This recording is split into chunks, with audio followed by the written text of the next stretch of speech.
Direkte e kemi Donën, mirëmëngjes edhe një herë Dona.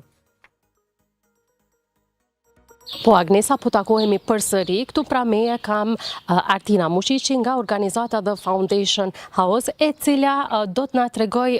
më gjërësisht rreth vajzave në teknologji, po ashtu edhe rreth mbrojtjes së ambientit dhe teknologjisë, pak a shumë gërshëtimit të dy gjërave të ndryshme, por të cilat janë të rëndësishme për njëra tjetrën. E nderuar, faleminderit shumë për kohën. Mirëmëngjesi Dona, për ty, për ata në studio dhe për gjithë shikuesit e emisionit juaj.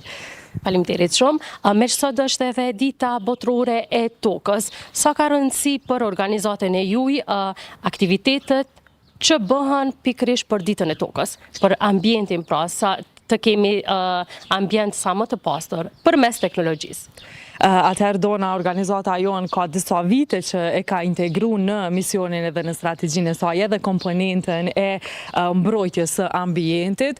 Konsiderojmë se secila organizatë, se secili akter mundet me e bë diçka për mbrojtjen e ambientit. Kësaj ja bëjmë edhe ne, ku kemi ndërmarrë tashmë disa hapa konkret rreth kësaj komponente. Për shembull, si kontribuojmë ne në mbrojtjen e ambientit, ne gjithherë përkujdesemi që të jemi në një linjë me këto politikat e gjelbër. Për shembull, printojmë sa më pak, shpenzojmë sa më pak letër, sepse e dim që digitalizimi ka mundësu që të kemi qasje shumë më të lehtë në të gjitha informacionet dhe më nuk është e rëndësishme që të printohen materialet që të kemi qasje në to, pra përmes digitalizimit tashmë kemi qasje online në të gjitha materialet, po ashtu kemi grupe të rinjve të cilët punojnë përmes aktiviteteve të tyre të ndryshme në mbrojtje të ambientit, siç është për shembull mbjellja e drojmëve në për hapësirat e shkollave, pastaj është vetëdijsimi që bëjnë tek bashkëmoshatarët e tyre për rëndësinë e ruajtjes të ambientit, mos hedhjes së mbeturina vende pa vend,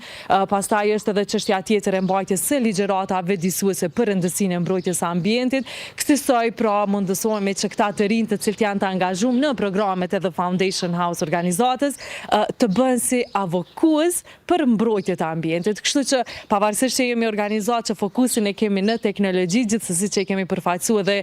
i kemi përqafuar do të ja dhe këto politikat e gjelbërta dhe mundohemi që me punën tonë të përditshme të kontribuojmë në mbrojtjen e ambientit. Nga përvuaj paraprake, pra e cekët, sa ka ndiku në mënyrë pozitive gjithë këto aktivitete lidhur me mbrojtjen e ambientit përmes teknologjisë? Kanë ndiku jashtëzakonisht shumë, sepse qasja në teknologji, qasja në digitalizim ka mundësu që të kemi më pak nevojë për gjërat të cilat printohen, për gjërat të cilat shpenzohet letër, pastaj për ato letra shpenzohen drojnë e gjithçka tjetër, kështu që digitalizimi ka ndihmuar jashtëzakonisht shumë çështjen e mbrojtjes së ambientit, pavarësisht që ka edhe të tjerë të cilët thonë që ndoshta teknologjia ka ndikuar në një mënyrë edhe në ndotjen e ambientit. Megjithatë ne jemi gjithherë ata avokuesit që teknologjinë mund ta përdorim dhe duhet ta përdorim për gjërat e mira, të shfrytëzojmë edhe ato aspektet pozitive të integrimit të saj në punën tonë dhe kësaj secili prej nesh të bëhemi avokues dhe të bëhemi ndoshta do të themi shembull në komunitetin tonë për mbrojtjen e ambientit, edhe të rinjt për shembull sepse kemi pa shpeshherë që degradohen hapësirat e gjelbruara nëpër shkolla për shembull, për shkak se janë dëmtuar prej të rinjve pa menduar ndoshta për pasojat që do t'i ketë ai dëmtimi ambientit e hapësirave gjelbruara e të tjera dhe e kemi pa që këta të rinj të cilët kanë qenë të angazhuar si avokues dhe si të rinj të cilët e duan ndryshimin dhe duan të bëhen shembull pozitiv në komunitetin e tyre përmes ligjëratave disuese, përmes investimit, përmes projekteve të ndryshme në gjelbrimin e hapësirave në shkollë, kanë bërë që edhe bashkëmoshatarët e tyre ta shohin këtë aspektin pozitiv dhe rëndësinë e mbrojtjes së ambientit, kështu që në të gjitha aspektet kemi pa që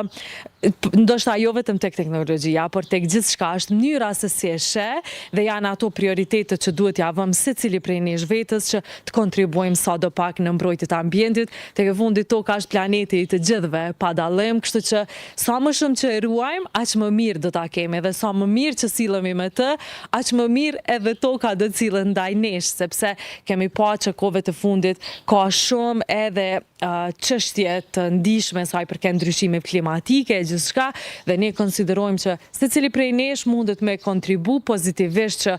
këto gjërat vinë ndoshta më ngadalë, ta ruajmë tokën. Të ndalemi edhe tek inkuadrimi i vajzave dhe grave në teknologji për gjatë viteve, cili ka, do të thonë, sa është rritur numri të interesuarve që të kyçen pra drejt për drejt në teknologji i vajzave, po ashtu edhe i grave.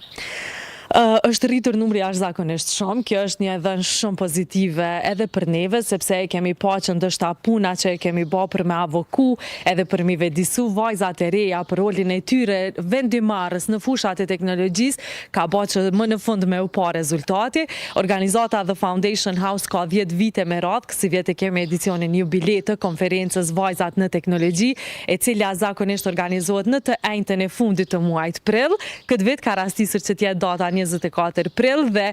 për ndirt kësaj dite ne kemi organizu konferencën e cila ndër të tjera do të ketë fjalime inspiruese, sepse e kemi pa që shpesh herë vajzat e reja ndoshta ajo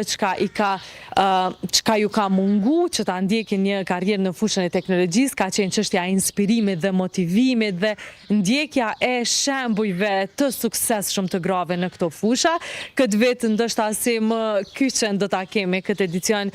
një fjalim inspirues të Çamerie Mazrekut, e cila është inxhiniere softverike në kompaninë e nivelit global siç është Netflix. Me Çamerin kemi bisedu dhe ajo përmes një fjalimi inspirues të cilin do ta ndaj online me të gjithë audiencën tonë, do të flas për rrugtimin e saj, për studimet e saj në Amerikë dhe më pas punësimin në një kompani siç është Netflix, sidomos në një pozitë që është pozitë e inxhinierës softverike, sepse kemi pa që secilën herë më shumë po kemi vajza të cilat po mbajnë pozita të tilla, më pas për vajzat e reja të cilat vetë janë regjistruar dhe kanë me marr pjesë në konferencën tonë, kemi organizuar edhe 3 workshope të ndryshme së bashku me RIT Kosovo ose AUK-un, dhe këto workshope do t'ju përvetsojnë shkatësitë teknike vajzave të cilat ju duhen për qasje më të lehtë në tregun e punës. Më pas do ta kemi edhe panairin e punës në të njëjtën ditë që do të ndodh, ku kemi më shumë se 20 kompani të fushës së teknologjisë, organizata dhe aktorë të tjerë të cilët punojnë në këtë fushë, ku do të vinë me pozita të hapura, qoftë për praktik, qoftë pozita pune, dhe do t'ju mundsojnë vajzave të reja që me ato CV-t e tyre ta tregojnë dhe ta shfaqin interesimin e tyre për me ndjek ose për me fillu një karrierë në fushën e teknologjisë. Kësaj këto janë vetëm disa prej aktiviteteve për atë ditë, sa i përket numrit ose statistikave. Një dhënë shumë pozitive është fakti që në Universitetin e Prishtinës, tashmë në FIEK, në Fakultetin e Inxhinierisë Elektrike dhe Kompjuterike, është dominant numri i vajzave që po i ndjekin studimet. Tash ne si organizat, jashta kësaj, sepse konsiderojmë që me punën tonë për këto shumë vite e kemi mbri këtë misionin që e kemi pas që me inspiru, me motivu dhe me i shty për para, me ndjek një karrierë në tek, tash fokusin e kemi tek qasja më e lehtë në tregun e punës. Pra atë ju mundsojmë kushte më të mira dhe pozita më të larta vendimarrëse edhe në për kompani të teknologjisë. Teknologjia po evolon gjithkohë nëpër botë. Lajmi mirë është po ashtu edhe vajzat, domethënë që po interesohen të marrin një profil të tyre apo të merren më shumë me teknologji. Po ashtu e cekët që edhe bashkëpunimi me të suksesshme vajza pra në teknologji ka avancuar dhe ka ngritur domethënë vajzat në organizatën e juaj për te domethënë për te që ta mësojnë më shumë teknologjinë, edhe pse jo të bëhen një ditë të njohura ose më të domethënë ta përveçojnë më shumë teknologjinë. Ne si organizat ka shumë vite që mos themi punoj me vajzat, e kemi pas fokusin shumë, por kemi punu dhe me djemë, sepse e konsiderojmë që kjo çështja e barazisë gjinore dhe gjithë përfshirja në aktivitetet tona, gjithherë kemi pasur si prioritet, edhe deri tash vonë, gjithherë kemi pas pjesëmarrje më të madhe djemve në aktivitetet tona, më pak të vajzave. Por, gradualisht, shifrat kanë ndryshu, edhe tash rezulton që gjithherë kemi interesim më të madh të vajzave për me marrë pjesë në aktivitetet tona, krahas për shembull djemve. Edhe e mira ose ndoshta ai aspekti pozitiv i këtyre vajzave që shprehin interesim është që janë shumë të gatshme me mësu. Janë vajza të cilat janë në gjendje, do me thonë me ardhë, me ndjek gjitha aktivitetet, pavarësisht ku janë ato, sepse si organizat fokusin ose aktivitetet disa prej më kryesoreve kemi në Prishtinë, por kemi aktivitetet gjithandej i Kosovës dhe mundohemi që të përfshijmë sa më shumë vajza, qoftë nga zonat rurale, qoftë vajza nga grupet e marginalizuara, sepse e kemi pa që ka ndoshta edhe kategoritë të tjera të cilat kanë nevojë për mbështetjen tonë, me pa sa më atlet qasje në kurse, në përvecimin e shkatësive teknike në fushën e teknologjisë, sepse ndoshta vullnetin e kam pas, inspirimin e kam pas, por nuk i kam pas mundësi qoftë financiare, qoftë mundësi të tjera për me ndjek aktivitete në këtë fushë, kështu që po mundohemi sa do pak përmes punës tonë që të kontribuojmë edhe në këtë konceptin e gjithë përfshirjes, përfshijmë sa më shumë vajza të zonave të komunitetet marginalizuara, zonave rurale, gjithandej duke ju mundësu qasje sa më të lehtë në të gjitha këto aktivitete. Përmende pak edhe komunitetet pakic. Është një numër i konsiderueshëm pra i vajzave që janë të interesuara në teknologji? Po, ka vajzat interesuara, për shembull organizata jonë The Foundation House përmes programit Empower Her, që ka qenë një fushat për mbledhjen e fondeve, ne kemi arrit me i siguru 150 bursa për vajzat të cilat vinë kryesisht nga zonat rurale dhe nga komunitetet e marginalizuara. Pra ka qenë një program i cili ka qenë i dedikum specifikisht për këto vajza. Secilës prej vajzave ju janë pagu këto shpenzimet e ndjekjes kursit, ku kemi bashkëpunu me kompanitë ndryshme teknologjisë në Kosovë, të cilat e kanë mundësu që këto vajzat vinë dhe t'i ndjekin ato kurse. Kështu që ndoshta programi Empower Her ka qenë i pari që i kemi targetu direkt vajzat e komuniteteve të marginalizume dhe të zonave rurale, pavarësisht që në secilin program tonin, jemi përkujdes që të shkojmë dhe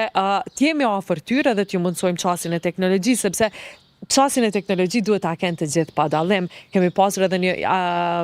projekt tjetër në të cilin i kemi ble laptop vajzave të cilat kanë qenë nga grupet e marginalizume, përmes të cilave ju kemi mundësu për shembull ndjekjen e mësimit online në kohën e pandemisë, pra mundohemi gjithherë që t'i targetojmë grupet të cilat kanë nevojë dhe të jenë të barabartë, të kenë çësje të barabartë në teknologji. Artina, faleminderit për krejt këto informata që ndohet me shikuesit tonë, e ne urojmë që shumë vajza dhe gra të përfshihen pra në teknologji, sa më shumë. E ceke që numri është rritur, por sa më shumë të kemi përfshirje në teknologji të vajzave dhe të grave. Faleminderit shumë Dona, ndoshta një thirrje të fundit për gjitha vajzat e reja që janë duke ndjek këtë intervistë për momentin. Konferenca Vajzat në Teknologji është edhe për ty, është për secilin, kështu që konferenca është e hapur, është falas pa pagesë. Të gjithat interesuarat mjafton të vinë në hapësirat e kampusit në RIT Kosovë dhe të ndjekin të gjitha aktivitetet që i organizojnë për dirë të asaj dite. Faleminderit shumë Artina. Agnesa, me kaq po e përmbylli këtë lidhje direkte, nëse nuk keni ndonjë pyetje, linjën po e kaloj tek ju në studio. Jo, Dona, faleminderit shumë për këto informata.